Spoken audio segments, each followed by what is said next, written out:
The iPhone 17 is Apple's most complete iPhone. It has everything you need on a phone in 2026. And it's been praised by everyone for good reason. Cause yes, it's a good phone, but it's not great. The more I use this phone, the more I realize the things I like and hate about this phone. I still think it's a good phone for 95% of the people, but as someone who's used Pro iPhones before, there are some annoying shortcomings with this phone. And no, it's not the lack of a telephoto or USB 3. Also, it sucks that this phone doesn't have them. I will get to my issues as I talk about this phone. The thing I love the most about this phone has to be the display. Put it simply, it's one of the best displays you could find on any phone. See, unlike before, Apple essentially gave this phone the exact same display as the iPhone 17 Pro. So you get great colors, amazing HDR experience. Although I wish Apple improves the peak brightness for HDR because it's been the same since the iPhone 14 Pro. Always on, and of course the 120Hz ProMotion display. I know they were too late with this for the base models. I've been complaining about this for the last 3 years, but better late than never. The brightness on this phone is absolutely nuts. It gets very bright outdoors, and combined with the new anti-reflective coating, which I will get to in a minute, this phone is just great to use outdoors. It's also the first phone I could easily see with my polarized sunglasses. As bright as it also gets pretty dim at night. And now with the option to disable PWM at low brightness, which is the way your display flickers at different brightness levels, it makes it easy to use this phone at the night. Also, that setting comes with a con of making the colors washed out at low brightness. But the anti-reflective coating is not that great. It's a noticeable improvement over previous iPhones, but nothing game-changing like the Galaxy S25 Ultra. What is game-changing though is Ceramic Shield 2. I've still not seen a single scratch on this phone. Unlike previous iPhones which used to scratch pretty easily, the larger display combined with thinner bezels makes this phone feel immersive. And the speakers are very loud and bassy, which makes this phone great to watch content. But the pill and Dynamic Island sticks out like a sore thumb. I'm surprised Apple hasn't reduced its size yet, but it's rumored to happen this year with the iPhone 18 Pro, so that's there. The cameras on the other hand are solid. It's the combination of some good hardware and software improvements that make the photos very detailed and, more importantly,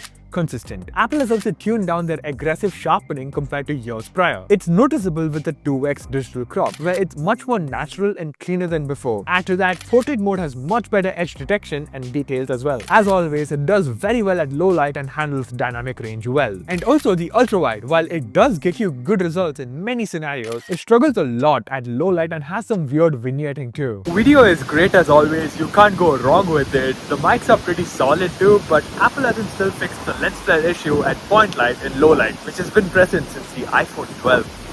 Wow. The front camera is the real star of the show. It takes much more detailed selfies compared to before. I love that it gets very wide, and since it's a square sensor, you can take landscape selfies by just holding your phone in portrait orientation. Because of this, I've ended up taking a lot of landscape selfies, which I used to not do before. The new front camera is great for recording videos too, because you can just hold your phone in portrait mode and record landscape videos. Because this is how it looks when you hold the phone in landscape mode. It looks like you're looking at the phone at an angle, which is weird to be honest. But the front camera crops in a lot for video compared to photos. I know it's meant for stabilization, which is very good on the front camera this year, but I wish Apple gave an option to disable that because I would love to shoot wider videos. I forgot to add this, but one of the most underrated features of the iPhone's camera has to be photographic styles. Like, it allows you to quickly change up the style of a photo while preserving skin tones, highlights and shadows. It's almost like editing with a LUT. Why does no one talk about this at all? But there are 3 things I don't like about this camera system. 1. The lack of a telephoto sucks. I wish Apple at least offered a 3x telephoto, since other manufacturers do at this price range. 2. I wish Apple allowed you to shoot log videos with this phone. I know not a lot of people would use it and it's a pro feature, but hey, it would be nice to have. And plus, Samsung offers it with their base models, so Apple could do the same too. And 3. The base model iPhone desperately needs LiDAR. You might think LiDAR is useless and just used for AR,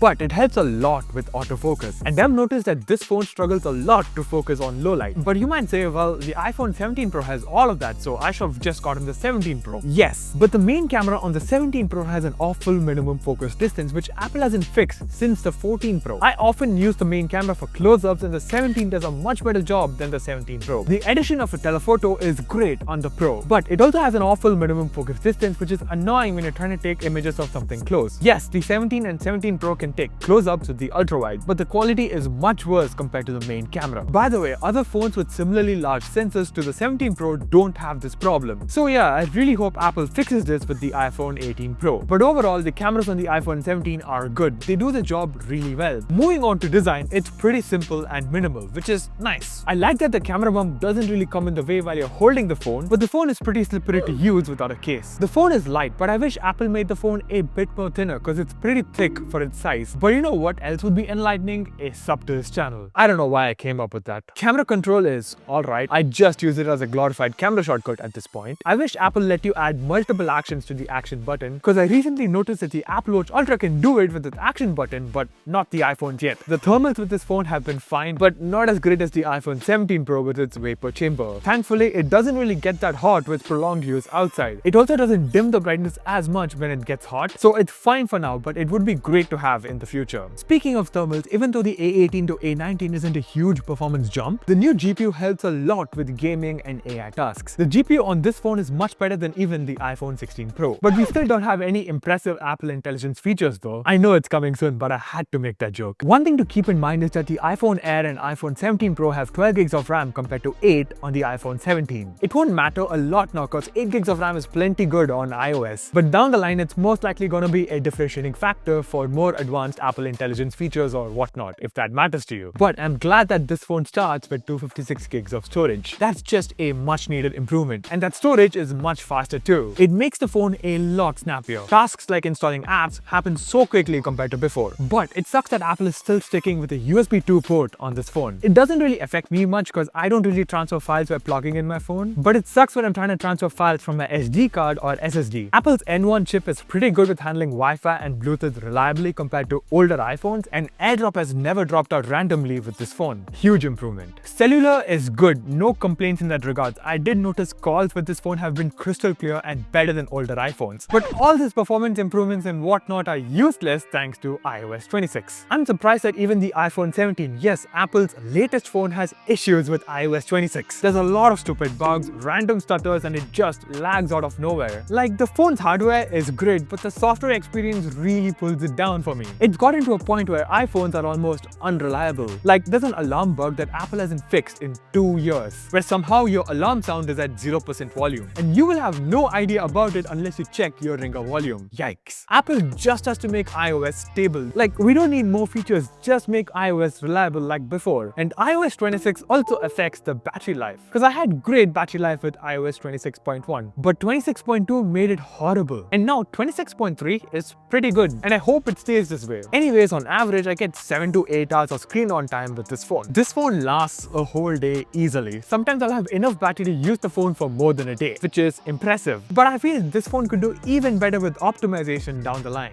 Adaptive battery, which is this new mode on iOS 26 and comes turned on by default on these newer iPhones, sucks. It prevents some background tasks from running like iCloud photo syncs or backups. It quickly dims the screen, and I've not seen it make a meaningful difference to battery life. In fact, sometimes it seems to be worse. I stopped using it a while ago because my battery life was inconsistent. Another huge improvement is charging speeds. Like, it's damn fast compared to older iPhones. A quick 40-minute top-up gets me to 80% battery. That is enough to last a whole day. Although it gets very slow after 80%, just like older iPhones. If it isn't clear by now, yes, this phone's an easy no-brainer recommendation from me. Like, if you want an iPhone, just get the 17. Don't even bother with the Air or Pro unless you want a thinner phone or you care about the Pro features. Historically, older Pro iPhones have been better options over newer base iPhones, but the iPhone 17 offers a lot of great improvements over the 16 Pro. You have Ceramic Shield 2, higher peak brightness, the new selfie camera, better Wi-Fi and Bluetooth. It just makes no sense to get the 16 Pro unless you really want that 5x telephoto. But yeah, this phone nails everything you need on a phone. See, I've been using Pro iPhones for a very long time and I don't mind 17. Like, the 17 is literally enough for me. And now with the rumors that Apple is delaying the base iPhone 18 to early 2027, there isn't a better time to buy this phone. Apple just nailed with the price and value they're offering with this phone.